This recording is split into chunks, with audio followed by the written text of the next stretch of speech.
All we want is fairness. We just want a level playing field. We don't want to take advantage. We've been having massive deficits with China.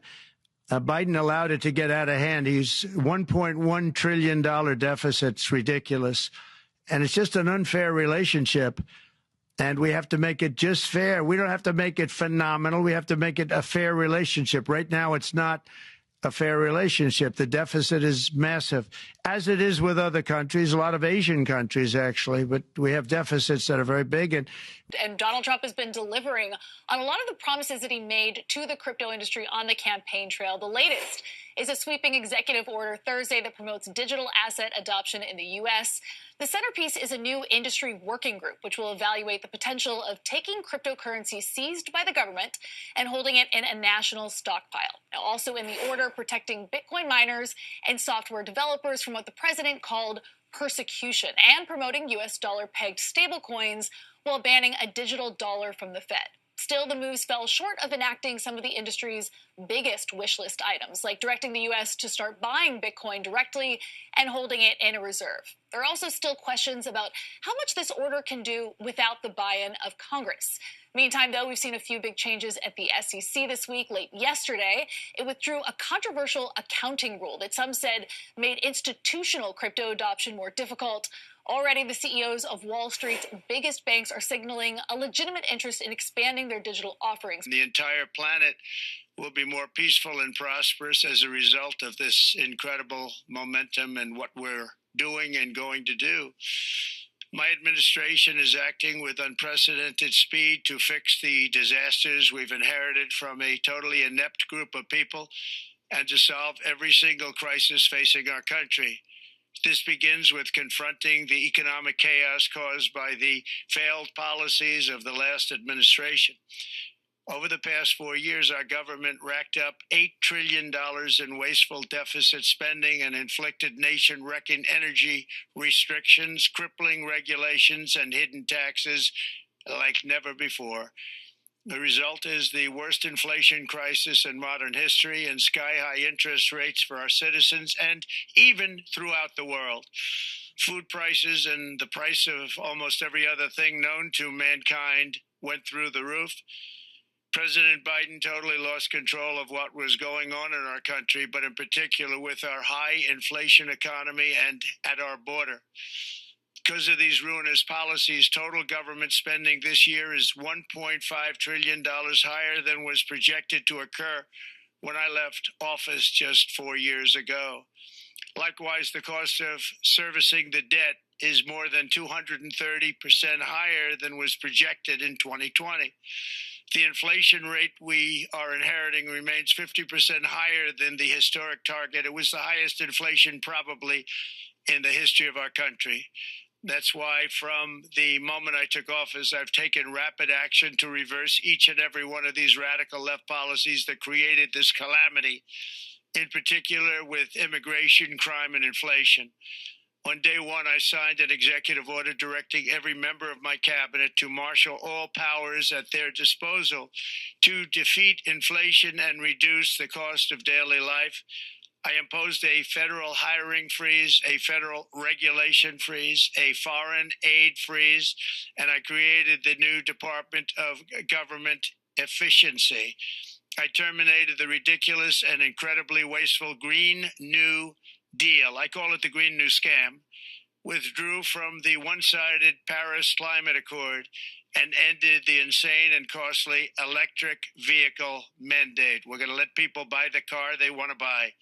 I declared a national energy emergency, and it's so important, national energy emergency to unlock the liquid gold under our feet and pave the way for rapid approvals of new energy infrastructure. The United States has the largest amount of oil and gas of any country on earth, and we're going to use it. Not only will this reduce the cost of virtually all goods and services, it'll make the United States a manufacturing superpower and the world capital of artificial intelligence and crypto. My administration has also begun the largest deregulation campaign in history, far exceeding even the record-setting efforts of my last term. In total, the Biden administration imposed $50,000 in additional regulatory costs on the average American household over the last 4 years. I have promised to eliminate 10 old regulations for every new regulation, which will soon put many thousands of dollars back in the pockets of American families. To further unleash our economy, our majorities in the House and Senate, which we also took along with the presidency, are going to pass the largest tax cut in American history, including massive tax cuts for workers and family, and big tax cuts for domestic producers and manufacturers. And we're working with the Democrats on getting an extension of the original Trump tax cuts, as you probably know, by just reading any paper. We're going to build electric generating facilities. They are going to build. I'm going to get them the approval. Under emergency declaration, I can get the approvals done myself without having to go through years of waiting. And the big problem is we need double the energy we currently have in the United States. Can you imagine? For AI to really be as big as we want to have it, because it's a very competitive, it'll be very competitive with China and others. So I'm going to give emergency declarations so that they can start building them almost immediately. And I think it was largely my idea because nobody thought this was possible. It wasn't that they were not smart, because they're the smartest. But I told them that what I want you to do is build your electric generating plant right next to your plant as a separate building connected. And they said, wow, you're kidding. And I said, no, I'm not kidding. You don't have to hook into the grid, which is old and, could be taken out. If it's taken out, they wouldn't have any way to get any electricity. So we are going to allow them to go on a very rapid basis to build their plant, build the electric generating plant. They can fuel it with anything they want, and they may have coal as a backup. Good, clean coal, sovereign and a beautiful nation. Once again, it's a strong, sovereign nation. In addition, I'm pleased to report that America is also a free nation once again. On day one, I signed an executive order to stop all government censorship. No longer will our government label the speech of our own citizens as misinformation or disinformation, which are the favorite words of censors and those who wish to stop the free exchange of ideas and, frankly, progress. We have saved free speech in America, and we've saved it strongly. With another historic executive order this week, I also ended the weaponization of law enforcement against the American people and, frankly, against politicians, and restored the fair, equal, and impartial rule of law. My administration has taken action to abolish all discriminatory diversity, equity, and inclusion nonsense. And these are policies that were absolute nonsense throughout the government and the private sector. With the recent yet somewhat unexpected great Supreme Court decision just made, America will once again become a merit-based country. You have to hear that word, merit-based country. And I've made it official, an official policy of the United States, that there are only two genders, male and female. And we will have no men participating in women's sports, and transgender operations, which became the rage, will occur very rarely. Welcome to the Crypto Teacher. And I come back with that video just to make you think. Don't forget to like and subscribe to the channel. And make sure you're joining the Patrons. If you're not a part of the Patrons, make sure you're hitting the Cash App. And also, guys, make sure you go like and follow the TikTok. More videos to come. And we have Trump at Davos speaking about a level playing field. And one of those ways of getting there is devaluing the dollar and also shrinking the deficit. Now, he had the crypto executive order, and the main focus is that digital dollar, because that will keep the Fed in control of the money supply in the fourth industrial revolution. And then plus, because you have smart contracts, it's going to make it even more powerful, telling you what, when, and how to buy, and you have 3 to 6 months to spend it or poof, it's gone.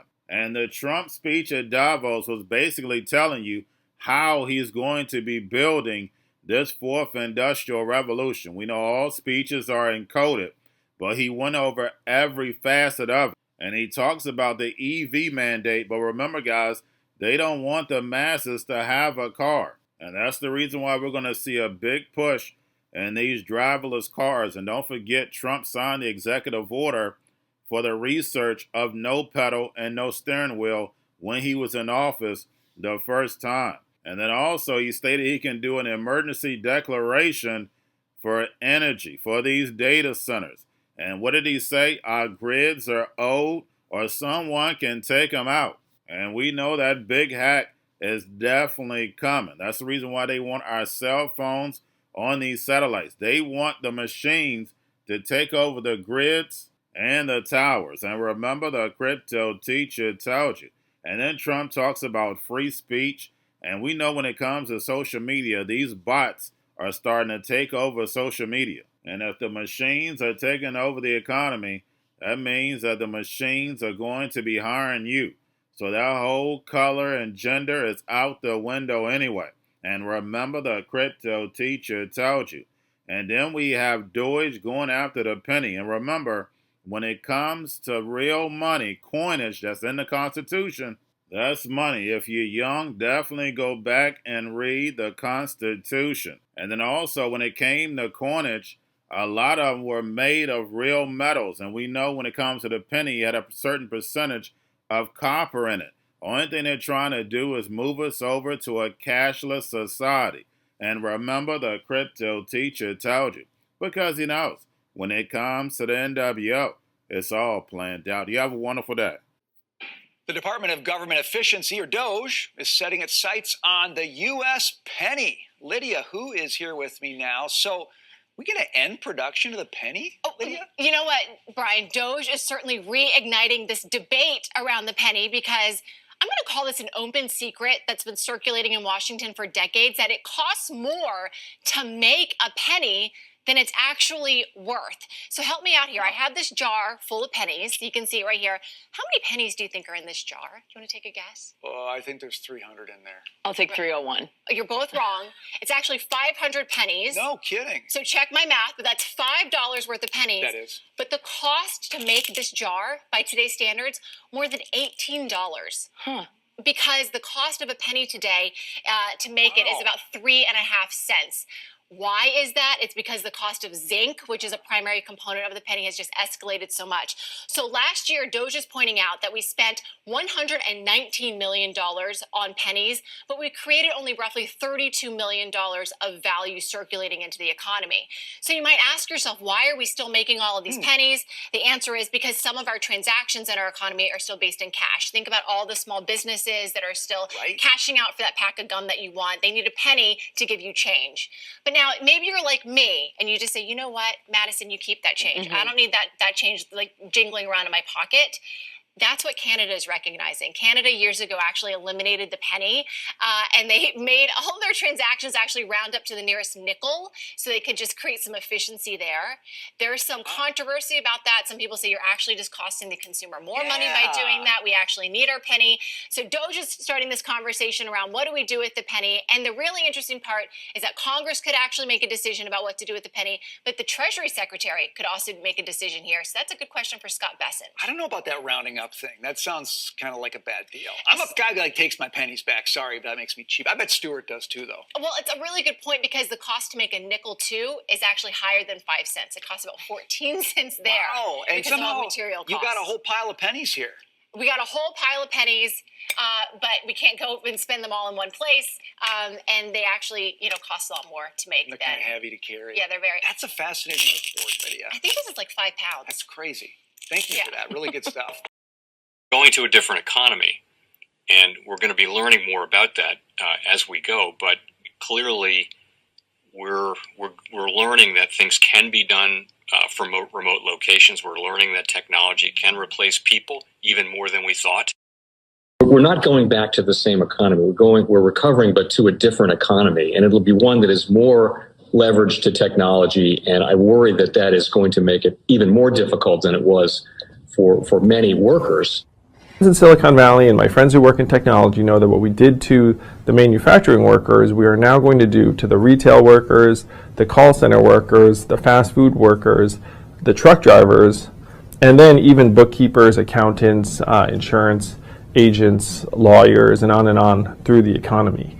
So what happened to the manufacturing workers is a very clear sign. And so we'll import Chinese-based CBDC technology. So it's going to be CBDC in a box provided to you by the People's Bank of China. But every stock, every bond, every currency, every commodity, every piece of art, every private business, every piece of real estate will eventually be a token on a blockchain, an entry on a ledger, permanent and immutable. We will have truth instead of trust, and we will save over $7 trillion a year. 6 to 8% of global GDP is wasted by the friction of the trust industry that's necessary when you have dual entry accounting. With triple entry accounting, which is what a blockchain is, we get rid of all of that friction. It's a beautiful future. Like what you see in China and their social credit scoring systems, right? If we get identity wrong, it could be a tool to enslave humanity. And if we get it right, it could be a tool to liberate humanity. And as an American, I'm obviously rooting for the one that's on the side of freedom. Bitcoin is an international asset. And also, I do believe the role of crypto is it's digitizing gold. I actually believe this technology is going to be very important. Look at it. We have been part of a huge revolution in investing through ETFs. We believe that ETFs will be changing the whole way we invest. Many people still use it as a means, people are investing it for indexing. No, the majority of people who are putting money in in ETFs are active investors that are buying exposure. The entire bond market is being transformed as we talk right now. I believe the next generation for markets, the next generation for securities will be tokenization of securities. And if we could have that distributed ledger that we know every beneficial owner, every beneficial seller, we all have our code of who's buying, who's selling, instantaneous settlement. And think about it, it changes the whole ecosystem. Chinese bank ICBC has been hit by a ransomware attack, and the U.S. Treasury market, as a result of that, has been disrupted. This, according to the Financial Times. We're going to get more right now with Bloomberg's Shonali Bassick. Shonali, what do we know? Listen, we have the Financial Times now reporting that ICBC, one of China's largest banks here, was hit with a ransomware attack. And remember, they're a very significant intermediary in the Treasury market. The SIFMA has told its members that this has been part of the reason here that the system is kind of clogged up, if you will, during that auction that we saw a little bit before. The attack had prevented ICBC, according to the Financial Times, from settling Treasury trades on behalf of other market participants. A large executive at a major bank also telling the paper that such a large party on the fixed income clearing corp creates major concerns, potentially impacting the liquidity of Treasury markets. Now, it was not just a poor auction. It was absolutely lousy, and when the dealers have to step in to save a treasury auction, that's a rare occurrence. Cryptoteacher and the New World Order book, plus the 3 Kids books. It's time to re-educate. Also, new to cryptos, Coinbase, Bitrue, Binance. Do not forget book links and crypto links are in the description. The stock channel, guys. Don't forget to go like, subscribe, spread everywhere. You have your Kobo, your chip stocks, your banking, your gaming. While everybody's sitting at home, get home stocks, the Seaver, the biotech stocks. And while everybody's at home wishing, they were still getting that free money. What are they doing? Drinking and smoking weed. Don't forget about those stocks, and you have a wonderful day. The most powerful person in the world is the storyteller. The storyteller sets the vision, values, and agenda of an entire generation to come. Steve Jobs.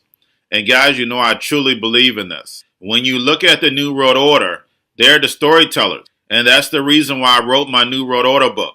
But guys, now it's time to change the current generation. And I wrote 3 kids books. You know, I love the Trinity because I understand the power that's in it. So I have 3 books. We have an opportunity to change the generation, to educate, not just me, but I want to show you that I take action on a daily basis. And I want you to take action on a daily basis. Whether it's your job, whether it's in your community, we have an opportunity right now to educate the masses. I posted this on my Twitter account. Please share, but this is a short clip of the 3 books. There's going to be a clothing line and action figures. Please get these books for your kids, nephews, cousins, friends, so therefore we can start the re-education now. Because as we see, the 4th Industrial Revolution foundation is definitely here. Robots, algorithms, drones, taking humanity out the picture. We have to re-educate. But let's get into the video. Part 1. King Joshua and Grandma Tam save the village. Part 2. King Joshua and Grandma Tam save New York from COVID Stories 3. Part 3. King Joshua and Grandma Tam goes to China. It's mandatory to get part 1, part 2, and part 3 of this series. It's time to re-educate Generation Z.